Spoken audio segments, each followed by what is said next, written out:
Hello and welcome back to another video. Now, quite a while ago I had made a video on basically how to build a good community on a GTA 5 RP server, but that video was also quite a while ago, so I figured I would finally make an updated one with a lot more info and also a lot more experience. Now again, I really do feel like these past couple months being staff on Just RP, it's been almost a year now, which is crazy. I think Just RP's anniversary is in about 2 months or something, but it has been quite a long time since the Just RP server released, and of course we have definitely learned a lot as a staff team as a whole. And I've also been on a ton of servers in the past. I think like probably 5 or 6 servers I played on for a decent amount of time, and have learned a lot both from RP servers as a whole as well as the different staff on different servers. So today I figured I would make a video going over the top 10 tips for someone looking to create a GTA 5 roleplay server. So again, these are just going to be some things that I've noticed from both being on the staff of an RP server and also from the player's perspective of being a player on numerous different servers. I've definitely learned quite a little bit, and I figured I would share that with you in case you do want to create your own RP server, or you are already part of an RP server and want to try and improve the community on it. So today, that's what we're going to be going over, and let's start off at number 1, which would be to establish a good core community to start the server.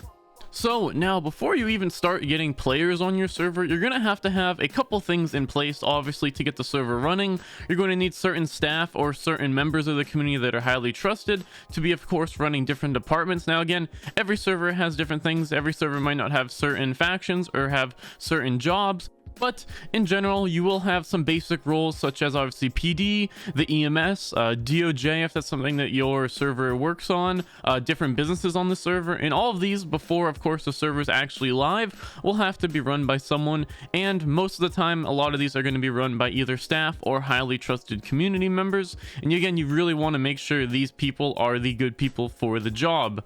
Let's say you're getting someone for the police chief or someone to run the PD on your server. You really want to make sure that their head is in the right place. They have the same ideas as the staff on the server, and they know what is to be expected. Because if you have someone bad at the start of the server, you know, someone running a PD or EMS or anything, and they are either toxic or they don't know what they're doing or they're not going to be on a lot, it's going to be really hard to get those departments going and to have people actually get excited about them if, of course, the leader of it isn't on or really isn't being too active in the community. So you really got to make sure when you're starting your server, the main roles or the main very important jobs in the server are taken by people that you know, you trust, and you know will be on the server for a long time, very active, and of course know what they're doing. That is a very important part, because I know a lot of servers where they kind of release and, you know, their PD has an idea of what's going on, but maybe the head of it or the chief isn't fully on board, or they're not on a lot, and then obviously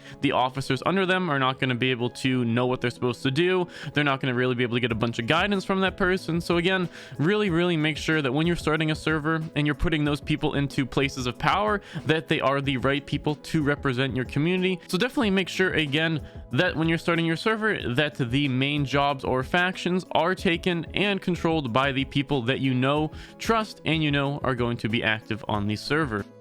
The next point we're going to be talking about is creating a strict but easily understandable rules and guidelines for your server. These rules and or guidelines will shape the server from the start.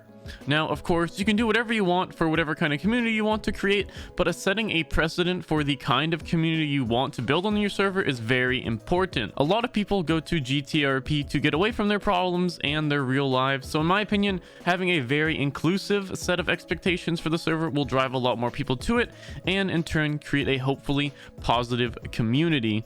What this means is that when you're creating your rules or your sets of guidelines, of course you can do whatever you want, it's your server, it's your idea, but try and keep in mind that, again, a lot of people use GTRP to escape from stuff, so try and kind of be inclusive if you want to be. Again, it's all up to you what you want your server to be, but the rules and guidelines will shape the form of your server. So make sure that when you're making the rules and guidelines to have it properly represent what you want the server to be and what you want your community to be like.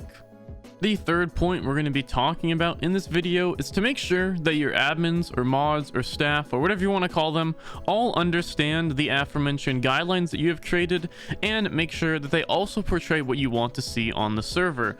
Honestly, this is one of the biggest and most important parts of running any sort of successful roleplay server. If your staff is being toxic or going against your guidelines that you created, acting immature, acting toxic, etc., then your community is also going to reflect that back. If your staff is acting toxic or not really following the guidelines and the community rules, then of course the community is going to see that and think, oh, well, you know, the staff are being toxic, the staff are doing this, the staff are doing that. Well, why can't I do it? And then of course, you're going to snowball into your whole community thinking that certain things that one toxic staff member is doing is okay. I've seen multiple very successful servers fall and completely shut down within just a month because the admin started acting very toxic and really not caring about the guidelines that they created for the server. Now, not to reiterate it and repeat it 1,000 times, but this really is one of the most important things to get straight off the start. So please make sure your staff does understand how to act and what's expected of them, and understands that their actions both on and off the server will impact it tremendously, and make sure you really trust these people. These people are going to be, of course, representing your community as a whole, both on either your Discord or your forums or even the server itself. So really make sure you trust these people and know that they will stick to the guidelines and not become toxic or become aggressive towards the community. And overall, you know, just make sure you can trust these people. Make sure you're getting good people into your staff team. Don't go wildly recruiting a bunch of staff because you think having more staff will make it better, because if you don't recruit the right people, it can end up very, very poorly. So again, make sure you really trust these people and you're getting the right people for your staff team to properly represent what you want your server to become. The next part we're going to be talking about is being able to allow for an open forum within your Discord or whatever communication or whatever form of communication you use to talk to your community. Make it so people are able to speak their minds, obviously in a respectful manner, without the fear of punishment or being ostracized from the community. Now, this doesn't mean you can just let people trash on the server in general and talk trash about the server, but if people are providing reasonable points, try to respond to them and try and see their point of view. Having a community that knows they can share their peace of mind or the ideas about their server and actually be heard by the staff really gives everyone a good feeling and lets the players feel as though they are improving the server. And sometimes the best suggestions come from some random guy who has an idea and the community gets on board with it, and of course it goes from there and turns into something really, really cool. Through building a good relationship with your community, which we'll talk about of course in the next couple points, you in turn allow your community to somewhat help shape the server and turn it into something for everyone to enjoy. Now, of course, there are times where things the community wants and or discusses aren't really reasonable or easily done, either because of the devs or just because it's not really too possible. And now, because you have this rapport or this prior rapport with the community and the understanding that you do listen to them, when you explain to them, hopefully they will understand a lot better and of course see it from your side as well, as you already have a reputation for taking the community's wants and feelings into account, and they don't feel like their ideas are just being shut down. The next point we're going to be talking about is something very important and something I don't see really happening on a lot of servers anymore. I used to see it a lot more in the past, but still there are some servers out there that do them, and that would be having community meetings.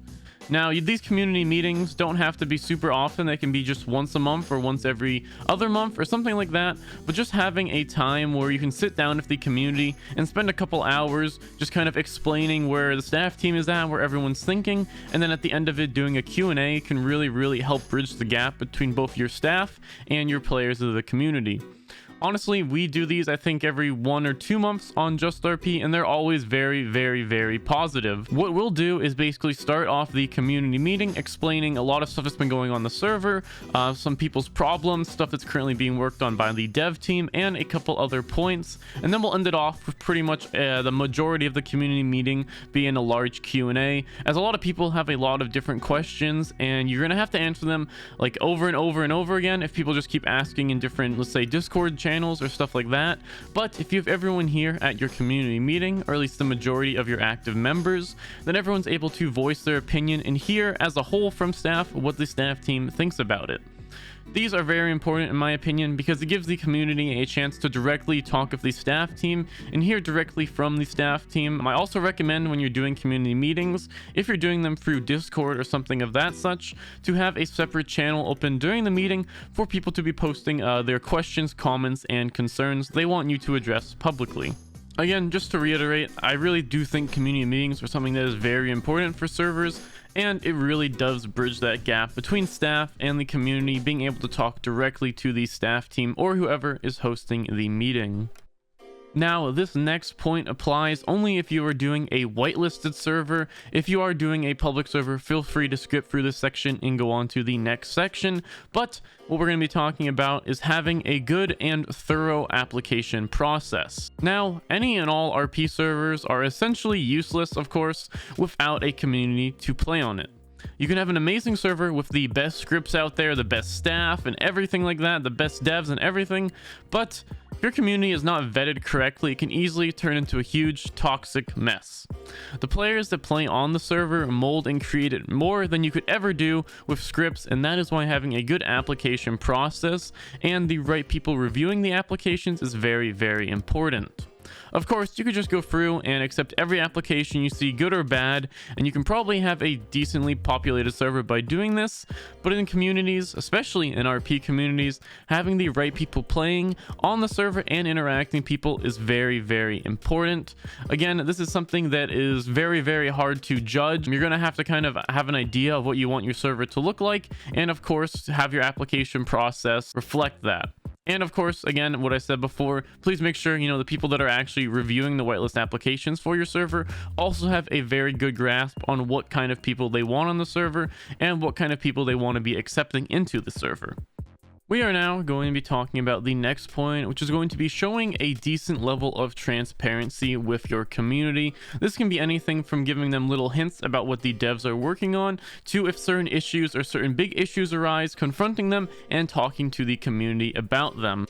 You want your players to have a decent understanding of kind of what's going on. You don't want to leave your players in the dark because, again, from a player's perspective, it's really, really nice when the dev team or the staff of a server is directly talking about stuff that is either a big problem in the community, something the community is kind of looking for or not getting on the server, or just, of course, talking about what the server has been working on and getting an idea of what they can have to look forward to in the future.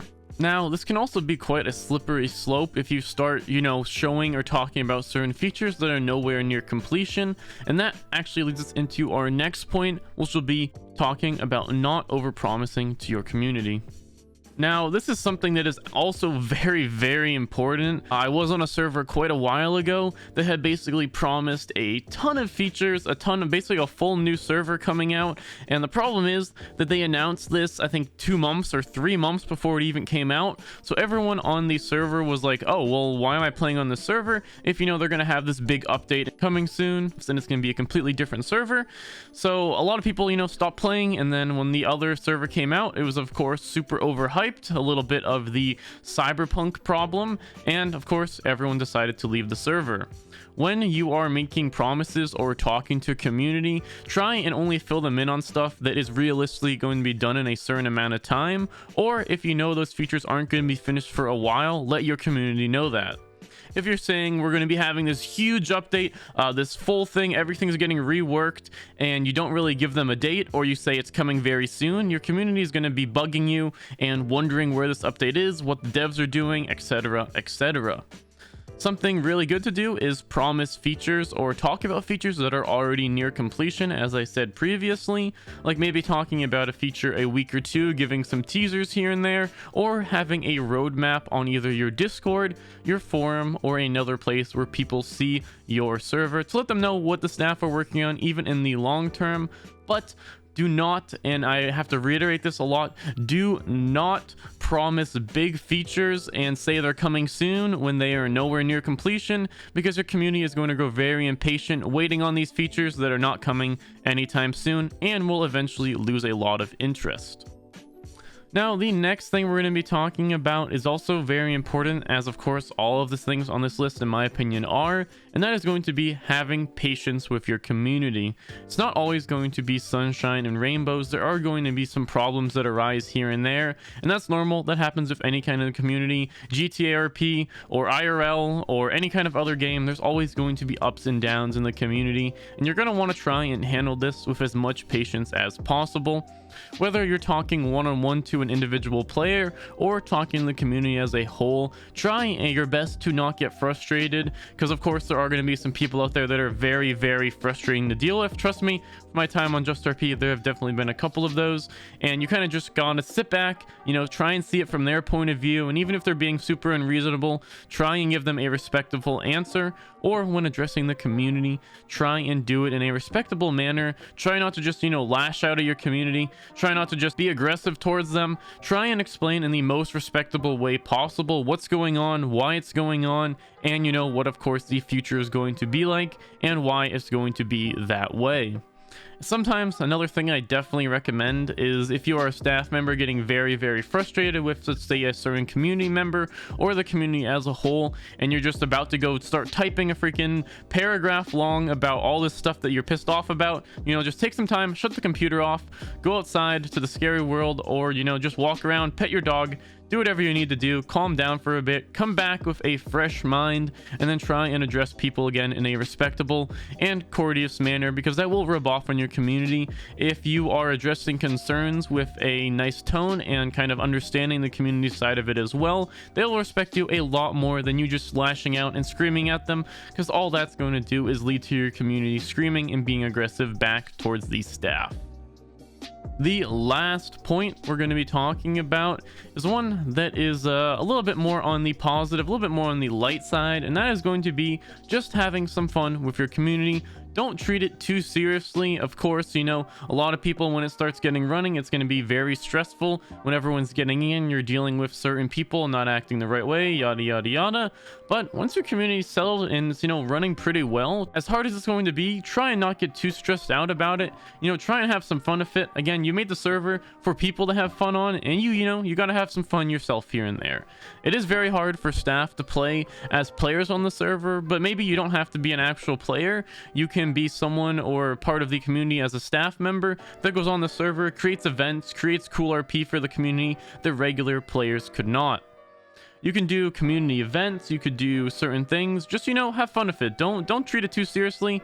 I'm guessing 99% or 98% or whatever it is of the people running servers out here don't really do it for the money. They do it for the fun. And try and remember you started the server to have fun with, and try and have some fun with it. Don't always take it seriously, and try and have a good time on the own server that you spent your time and effort to create.